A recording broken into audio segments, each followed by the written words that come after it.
During today's sentencing, Clinton Herman hearing some harsh words, not just from the victim's family, but from the judge who said, based on the nature of his crimes, a death sentence would have been more appropriate than a life sentence. The state of Indiana versus Clinton James Herman. Less than 3 months after brutally killing his ex-wife, Clinton Herman returned to a Crawford County courtroom Thursday, prepared to accept his fate.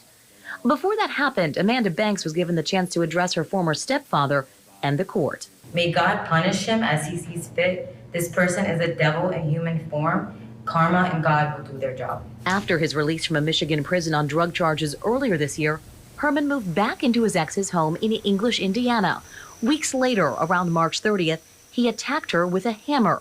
He then forced Nancy Herman's daughter to see her mother's body, claiming he killed her because she kept nagging him and threatening to kill her too if she reported the crime. But Herman later took responsibility, suggesting to his lawyer a plea deal with a maximum sentence. He wanted to make this end as quickly as possible for the family, for this community, and begin to serve his debt to society, which will be the rest of his life. That sentence was 65 years behind bars, but the judge said based on the crime, a death sentence would have been more appropriate. The electric chair of the firing squad, I would find more suitable than what I'm going to order today. And it would be quicker and cheaper. And the world would be a better place because of it.